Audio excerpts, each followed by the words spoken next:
Okay, today I'm going to do a quick side-by-side build quality comparison between my new SIG P290 and the Car series here. Now this is a Car PM40. The actual true competition for the SIG would be more the PM9 or maybe even the new CM9 that's coming out. But the differences in the Car guns are so small. The actual difference between the PM40 and the PM9 is just like a millimeter in length and a millimeter in width, so not even enough to notice by the naked eye. So instead of going out and getting a $500 gun, I'm going to just use this PM40 that I already have here to compare them.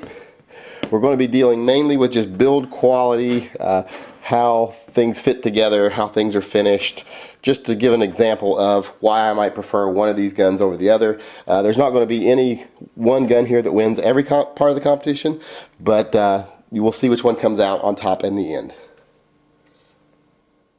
Safety check. I've already safety checked it multiple times, but I'll show it quick here that chamber and magazine are empty. Chamber and magazine are empty.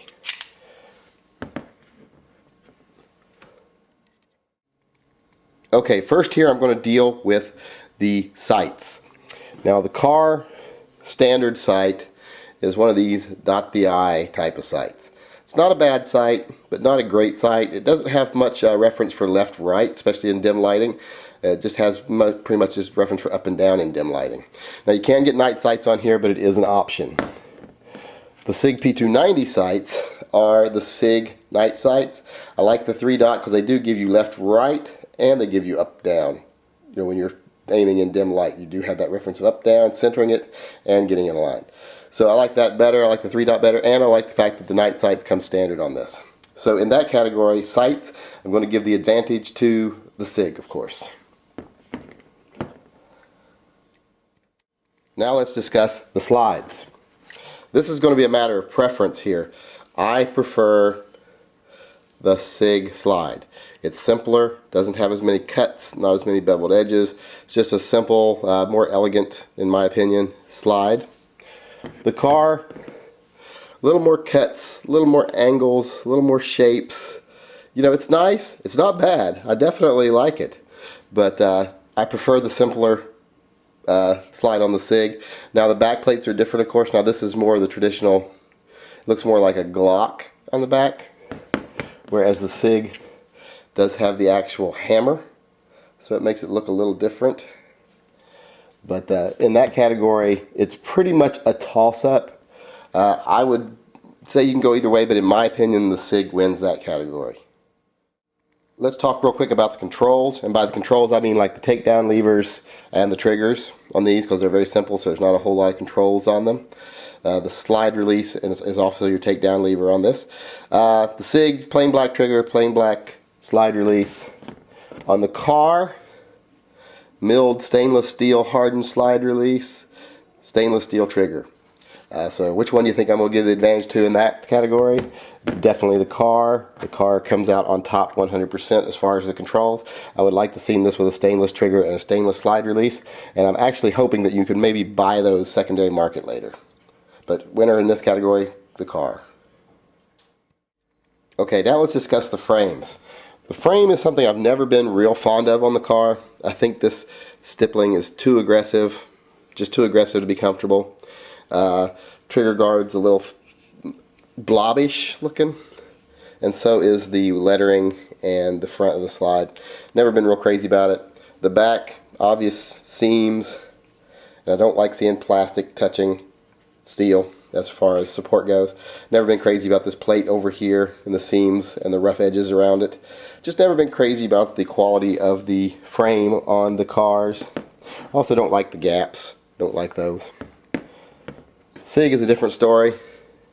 It looks much finer done. The grip stippling here is much better. It's aggressive, but it's not painful. The lettering and everything is done much better. Trigger guard looks more refined, more shaped. The whole thing looks more refined and more shaped. In the back, you don't see an obvious seam. Just much better all the way around. No sharp edges or cuts or lines or parts or pieces. Just very well, just put together much better in my opinion. Just much better finished, much better made. So in the category of frame quality, the polymer frame, how they're put together, definitely going to give the edge to the SIG here by a large margin. Just much better made in my opinion. I'm picky, nitpicky, but yep, much better made in my opinion. Okay, let's discuss the grips for a second. The grip angle. As you can see here, quite different grip angles. The car is thinner this way, is narrower lengthwise, it's shorter. They're both very similar thickness-wise, and not too bad at the base. The angle is different. The angle is much different on them. If you held them lined up like you can see right there, kind of, the angle is much more upright on the SIG with more of a curved back, whereas the car is a little more slant to it. The car grip actually fits my hand just a little better, but this grip actually did just as well for me at the range, so I'm not sure if that really is making much of a difference for me, but this one is slightly more comfortable to me, but this one performs just as well. That's going to be something, I can't say a winner in either one of these because that's going to be totally up to you and what fits your hand better. Now let's discuss magazines. This is another place where Car just completely bites it on this one. This is a problem I've always had with the cars. Just that fit, the way that magazine goes in there. I mean, it looks like some sort of afterthought, like some sort of secondary market goof up. You know, it doesn't quite fit right. I mean, who's happy with that? I mean, I know I'm nitpicky, but that's just awful. Now, the one thing I will give them is that, like, here's the slide, the magazine from my K40. You know, it'll go in there and it can be used in there. So, you know, that's one good thing about them, but that's not enough to make up for that ill fit, in my opinion. I just don't like that. Now on the SIG, completely different end of the spectrum. Molded to fit. Looks like a part of the gun. You know, this looks like someone took some time, put some effort into it. They are going to make an extended mag for this that's coming out, and you can change that out to make with a finger grip on the bottom, a finger extension on the bottom, and I believe it gives you an extra round. But the mag, I mean, it looks like it's part of the gun. It doesn't look like some sort of aftermarket garbage. So in the category of the magazines, this gun, the SIG, clear winner. I can't see how anyone could even say that that was done better than that. Let's take a second here to talk about accessories. With the car, nothing to talk about. There's not really much you can do accessory-wise on the car. It's not designed for it. The SIG, however, has that little thing right there that can come out. It comes out from the inside. You take the inside piece out, twist it out, and that pops out. And they make a laser for it. So you have the option of a laser, and I've heard that a light is coming also for it. Don't really know how important that is on such small guns. Now, it would be nice if they built a small, compact light for this, or laser for this, and then someone made holsters for it, because it would be great to carry a gun this size with a tiny little laser or light on it. But right now, I don't really have much need for that. But if they did make a holster that carried it, that would be a great thing. So as far as accessories go, well, the SIG's going to have to win because the car doesn't even have an option of anything made specifically for it. Okay, now let's discuss the firing mechanism. In the car, it is hammerless. It is a double action. Nice trigger pull. Really nice. I mean, that trigger is responsive. It resets quickly. It pulls smoothly. Resets easily. You know, it is a full reset because it is double action only, but just a nice trigger all the way around. It is a striker fired pistol, no hammer. Just excellent trigger. Probably the best trigger on any double action semi-automatic I've ever fired. Now the car is a hammer fired, which I do prefer. I do prefer the hammer. I think it helps me anticipate the shot a little bit, anticipate the break a little better. Trigger, just not as good. As you can see, right there's a little catch right there. Hopefully that'll smooth out with time, but just nowhere near the car in quality for the trigger. I mean, it's not bad. And the reset, I mean, to reset this gun, you literally just have to pull it about that far. I mean, you can see I didn't even barely click it. So if you have a round that didn't fire the first time, you can just do that and try it again. But just as far as the trigger goes, I mean, I'm torn on this because I do like the Hammer Fire better, but I just have to give props to the Kahr for being the best double action trigger in the business as far as I'm concerned. So on this one, the Kahr is going to win for trigger. It just does. The Kahr put a lot of effort into their trigger. It's obvious that that's their thing. Their trigger is amazing. Okay, let's move on here and look at the internals of the gun a little more. I'm not going to show you teardown on the guns because the teardown is so similar. I will say the Kahr takes down just a tiny bit easier because the stainless pin on that is so much easier to remove than it is on the SIG. I mean, it's not like a big difference, but it is a little easier for me. Might not be easier for anybody else, and it might be different once the SIG breaks in a little more. But right now the Kahr tears down just a tiny bit easier, but the exact same principle for tearing them down. You just pull the slide back to a certain point and pull out the slide stop, slide the gun forward, slide forward, and it's off. So let's get into the internals a little bit here. First thing we're going to talk about, recoil spring. So let's take that out of here. Recoil spring on the Kahr. Very nice two-part system, two-spring, all steel construction, all stainless construction, I do believe. Just very, very nice. Nice quality, top. I give this top marks. SIG, two-spring system. Plastic guide rod. Boo. Plastic guide rod. Hopefully a steel one will be available soon. If not already, I'll check into that. But, you know, don't like that. Don't like those plastic guide rods. Don't like that. So Kahr, as far as the recoil assembly on the spring and the guide rod, two-piece system, all stainless steel against a one-piece plastic. No competition. Kahr is better. Now I'm not sure if that'll be the same in the CM series. Remember, this is the PM series build. Now the CM series is yet to be seen for me, so if anyone has any information on that, I would love to see a comment as to whether the CM series has the same recoil assembly or not. But as far as the PM is concerned, if you're comparing the PM9 to the P290, PM series Kahr wins hands down as far as recoil springs. Alright, now let's talk about barrels. Kahr barrel. Now I've said in another video that the Kahr barrel is the secret to Kahr's success. Now in the PM series only, I'm going to say, it's, you know, Kahr does have that offset feed ramp to allow the bore axis to be a little lower, lets the barrel sit a little lower. That I'm not going to really discuss too much about. The change is so minimal, I've never been able to notice a difference shooting them, but it is a nice feature.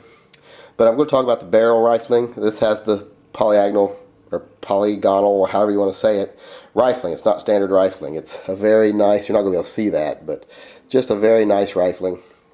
High-end barrel, built from one piece of stainless steel. Just super, super nice barrel. The SIG barrel, now it is a bit unique. As you can see, it's got that big bell piece that has to fit down in there. Big bell barrel. Now it does have standard rifling. As you can probably see right there, you can see that standard rifling. So it doesn't have that polygonal rifling of the SIG barrel. So in this, I'm going to go two ways. The Kahr CM series does not have that. It has standard rifling. The SIG has has the standard rifling always. So if you're getting the PM series, the Kahr is the clear winner. If you're just getting the CM series, well then it's a toss-up, it's a tie. And in fact, I kind of like the design of this barrel. I like how it fits into the frame. I like how it eliminates the need for a bushing. So if you're going to go with a standard, like a standard barrel Kahr, like a CM or a CW, I'm going to give the advantage to SIG. So kind of goes both ways there, depending on which model you have.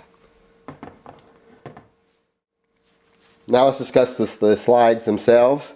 Both are very well made out of stainless steel.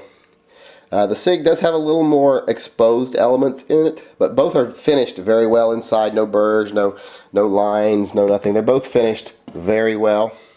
As you can see, the SIG is a little more of an enclosed system. This one does have a external extractor, a longer, more visible external extractor, and this has the Kahr style extractor there. So different extractors types, but you know, both overall, this I'm going to give it 50-50 depending on how you like. I prefer this SIG. It does seem a little more polished on the inside than the Kahr, and it is a more enclosed system. So I'm going to give a slight edge to the SIG in that category as far as slides go. slide edge. Okay, now let's look at the slides from an internal perspective here. I've already given the edge to the car by far as quality of how they're put together. Definitely like the SIG better. I mean, I don't know which one I said there, but the SIG definitely has the advantage in the quality build of the slide. This is where it really becomes the SIG, hands down. The SIG I just like better, and I will tell you why here in a second. I like the way the setup is done. So they're different systems. One's internal striker fired, one's a hammer fired, so they're a little different. The SIG does have that accessory there that you take out to put accessories on it, that plug there. But here's why I'm going to show you why I like this one so much better. See this little magnet here that I took from my son upstairs? There's some metal on the rails. Right there. Plastic rail, all plastic rail, all plastic rail. That's what the slide is riding on. Plastic. Slide's riding on plastic. That's why some of the earlier cars had such bad shaving issues. Just, they had to perfect that, but plastic rails. Now, let's look at the SIG. Oh, metal rail. Metal rail. All metal rail. All metal rail. This whole insert here in the SIG, all metal. Your slide is always riding on metal rails. It's not riding on plastic rails. That is what made the determining factor of me. That's what said, after all the things, other things added up, and the guns were like, you know, I like the SIG a little better, but is it enough better? After that, decision's made for me. This is the gun for me. The car does have those little metal inserts there at the end. To me, that doesn't cut it. Just like, I just can't emphasize how much better I think riding on metal is. Polymer was not meant to be rails. I'm sorry. You put a metal insert in your rails. Don't just put little metal dots in your rail. Make a metal rail for the slide to ride on. Now, you know, I might be completely unfounded in my opinion there. You know, there may be no reason for that. But I've seen guns before have really bad shaving issues, have issues with those plastic rails. So that's just not something I like. So as far as the rail system and the internals on the car, when you add on the SIG, when you add up the fact that it has the plug for the accessories, I like the firing mechanism better, and it has metal rails, this wins by such a large margin. I can't even tell you how much of a margin this wins for me. For you that might be a minor difference, but for me that makes this not even in the competition anymore. So as I saw that, I became very disheartened with this. Even though it's never let me down performance-wise, this just appeals to me much, much more. Okay, final impressions here. In the end, when all things are considered, the SIG is just the gun for me. When you consider the option for accessories, the better build on the frame, the better magazines, the better build quality, and the internal having actual metal rails, this gun is going to replace this gun. Just that made the decision, the rails for me made the decision that this will be taken out of my fanny pack as of next time I take this to the range. I want to get a little bit more rounds through it, but I'm not going to say anything negative about the car really. It just won out by it lost out by a slim margin. I still have metal cars that I love and will keep for as long as I can foresee, but I may have to rethink the polymer. I just don't like those polymer rails with the metal riding on it.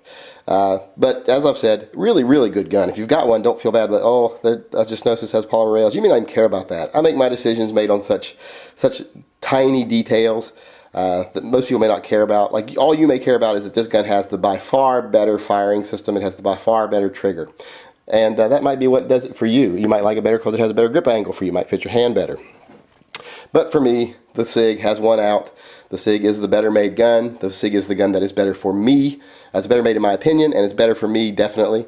So the SIG has won the day. It will be in my fanny pack for the gym, walking, whatever I do when I have to wear a fanny pack because I've just got gym shorts on. This will be the gun with me from now on.